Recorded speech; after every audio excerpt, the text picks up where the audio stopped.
Hey guys, Scar9 here, and welcome back to my channel today. Bungie just wrapped up the third and final live stream for the Age of Triumph, and as always, I'm here to break down everything that was shown in that stream for you guys. Now, there are three main topics that we're going to be discussing in this video. The first one is everything that has to do with weapons. This will cover the brand new exotic primaries coming to every single raid, as well as the brand new weapon ornaments that we were shown during the stream.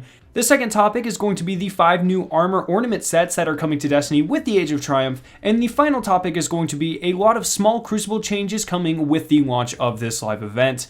Let's go ahead and get into this. So we're going to be starting out by talking about the brand new exotic versions of every single primary raid weapon there has ever been in Destiny. You guys did not hear me wrong, we have a lot of new exotics coming to the game. So for the past couple of weeks, I have mentioned how every time they show us a picture of the Vision of Confluence or the Fatebringer, it's actually a different color scheme than the original versions of those weapons were. This is actually because they were showing us the exotic adept versions of these weapons.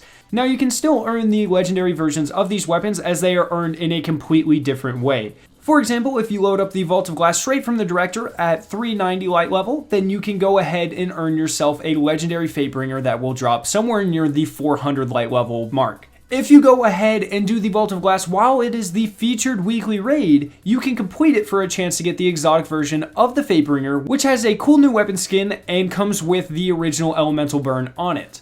Now, like I said, there's a new exotic version for every single raid primary ever, and that means that the only way to get elemental weapons from these raids is to complete them while they are the weekly featured raid and to earn the adept exotic versions of the original primary weapons. Now, I absolutely love this idea. I understand this might be pretty controversial. I can understand how having a weapon with elements can definitely unbalance the sandbox in PvE quite a bit, so making you have to use your exotic slot to have this amazing burn on your primary is definitely a great trade. Now, in addition to this, we also got a look at the brand new weapon ornaments that we're going to be getting with the Age of Triumph. First off, the Lord of Wolves gets a brand new black and white Siva ornament, which looks alright. It's not my favorite, but it's definitely cooler than the base skin. Then the No Land Beyond gets a new camouflage ornament, which I don't like at all. Now, you guys know I absolutely hate camouflage, so that's probably the reason I don't like it. It makes the gun look a lot bigger, which I do like. I'm not a fan of the camouflage design.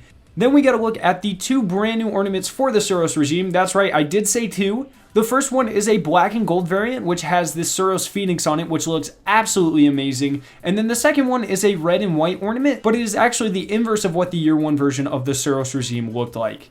The next new ornament that we got to look at is actually the one for the Touch of Malice. This looks like you took Oryx, you ripped one of his wings, and then you draped it over the gun, which might I add looks cool as hell. It just looks like I said, like you just mutilated Oryx and just made him part of your gun, which is just, it looks really cool. I'm really excited to get this one. And then finally, we got my favorite new ornament, the Necrochasm's new one, which as far as I can tell, just adds a blue pulse to the Necrochasm's base skin. It was pretty hard to see if it did anything else as they were in a dimly lit environment. But from what I could see, it looks really, really awesome, and I'm definitely going to be trying to get that one as soon as possible. Now let's go ahead and look at the 5 brand new sets of ornamental armor that we're going to be getting for each character. Now I'm going to be going through these a little bit more quickly than usual. Feel free to pause the video and take a look at them. It's just there are quite a few new sets of armor, 15 in fact, so if I took time to dissect each one, it would take a long time.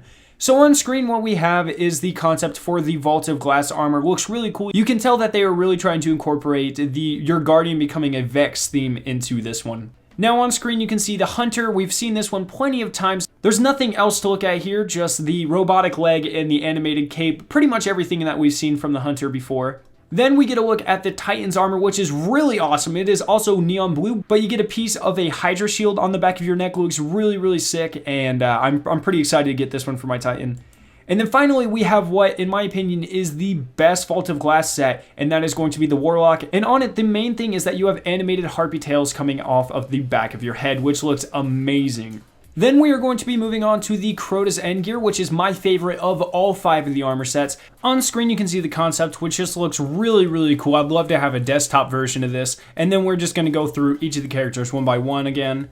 So first we have the Hunter, which has the horns on the head, the spikes on the shoulder, as well as the leg, and this one looks really, really sick as well.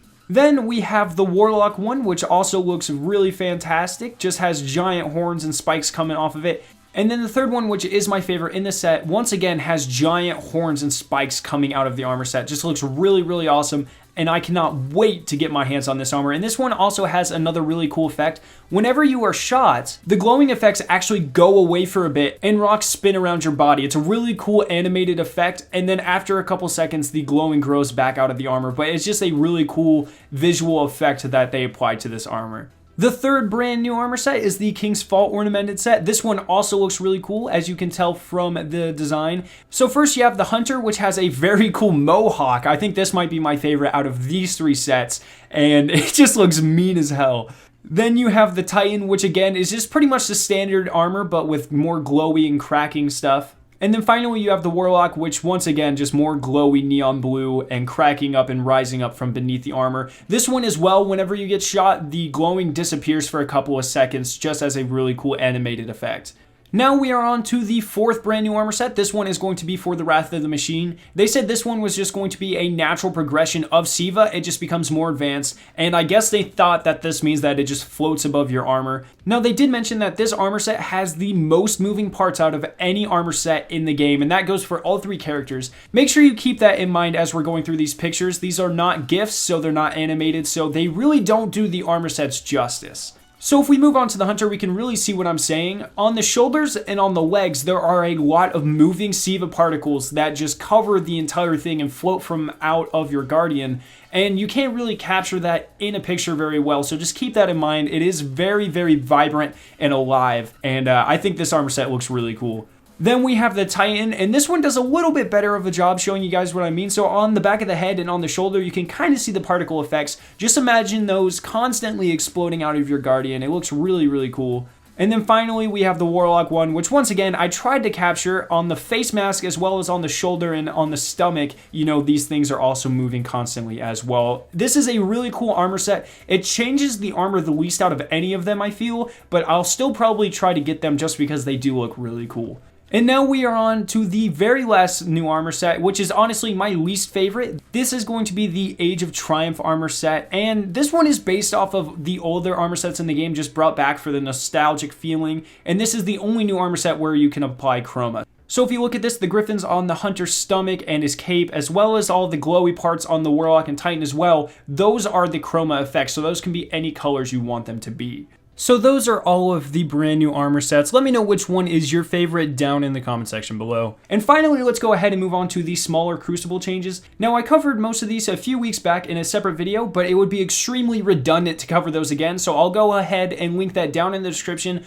However, in addition to those changes, we also got two brand new ones in today's stream. The first one is that the Necrochasm will now explode an enemy no matter if it is a headshot or not. Anytime you kill an enemy with the Necrochasm, he will explode.